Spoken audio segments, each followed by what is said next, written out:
Hello, everyone, and welcome back to Navigating the Periphery. My name is Deborah, and I think you know who this guy is. Sadly. How is everyone doing today?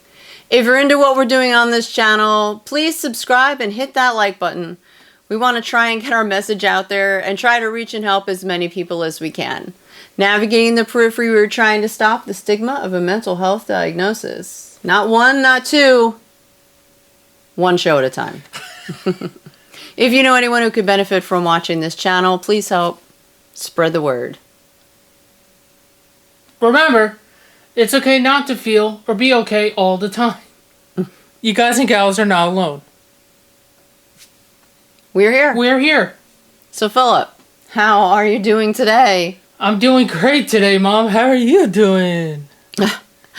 I am good and excited to discuss today's topic. But first, a quick disclaimer. We are not medical professionals. No, we are not. Our channel is for information and education purposes only, and I'm speaking to you guys out there from my personal life experience with OCD, GAD, and my schizoaffective disorder. So please refer to our full disclaimer at the end of this video and every episode that we put out. So Mom, take it away. Okay.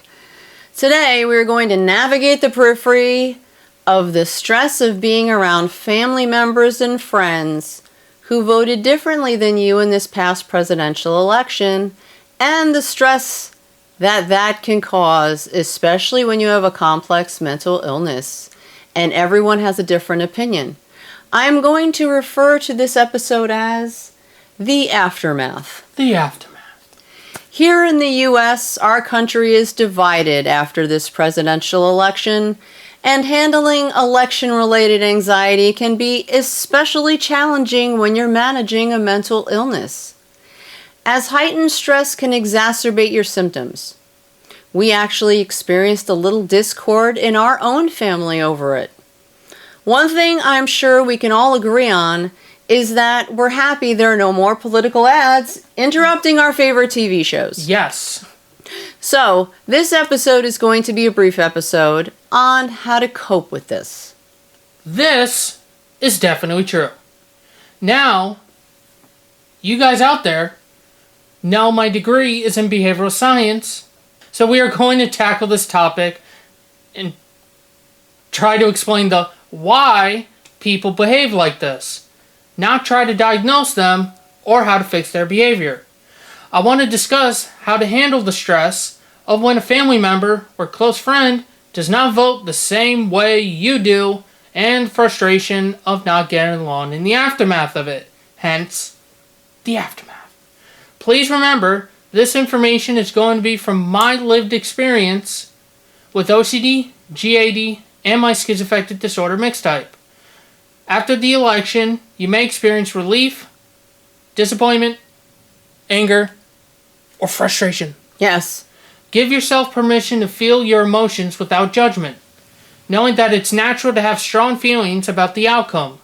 Let supportive people in your life know that this election period is particularly stressful for you. A network of understanding, friends, family, or support groups can help you feel connected and less isolated. It's also vital to keep in contact with your healthcare team. Definitely. Many of us woke up the day after Election Day, well, if we slept at all, anxious about how to speak to our children, friends, loved ones, and how to feel ourselves. Many Americans are feeling angry, fearful, and deeply concerned about the future, regardless of who you voted for or who won the election. Whether you suffer from anxiety or a complex mental illness like schizoaffective disorder, this can disrupt everything around you, especially emotionally, and it can impact friendships and cause arguments amongst families. And with the upcoming holiday season, that can be extremely stressful. Yes. Considering a digital detox in the days and weeks following the election, as coverage may be intense and polarized. Even short breaks can provide space for you to process in a calmer environment. Choose activities that help you feel grounded and calm, like reading, watching a favorite show or movie, or spending time outdoors. Redirecting your focus to non-political interests can help reduce anxiety. We have covered media and information overload in 2 previous episodes. I will leave the links to those in the description box below. If you find that your anxiety remains high, remind yourself that this is a natural response and that it's okay to struggle. Acknowledging and accepting your feelings with self-compassion can reduce self-imposed pressure. Yes. Sometimes the negativity with this situation comes from people close to you. Family or friends who lack understanding can unintentionally or intentionally worsen your mental health through judgment, dismissiveness, or criticism. Setting boundaries is a crucial thing. This might mean limiting contact with certain people or avoiding conversations about mental health with those who are unsupportive. Choose who you share your feelings with based on their capacity to understand, empathize, and not be judgmental. Social media and news can amplify negativity. Seeing others' lives can lead to unhealthy comparisons, and negative news can heighten anxiety and distress. Again, and I cannot stress this enough, limit your media intake, especially if you're sensitive to others' opinions or situations that make you feel worse. Consider following accounts that promote mental health awareness, resilience, and positivity. Also, practice self-care. Yeah. It is so important during this time. Limiting the negativity will help you navigate the periphery. Hey, isn't that our channel? Yeah. To the other side of it. Hopefully, a more positive, happy, and relaxed side.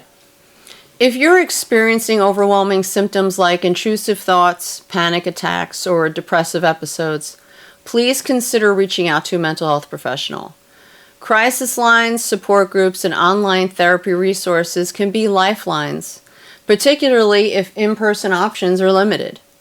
By taking steps to support yourself before and after election events, you can better manage the emotional impact and find some peace amid the uncertainty.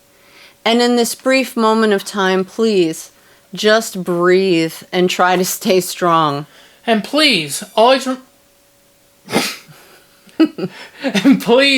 remember, it's okay not to feel or be okay all the time. You guys and gals are not alone. We are here. We are here. And that we are trying to still stop the stigma of a mental health diagnosis, one show at a time. Not 2 or 3. One. Please leave your thoughts and comments on this topic below, and if anything from the election has affected you.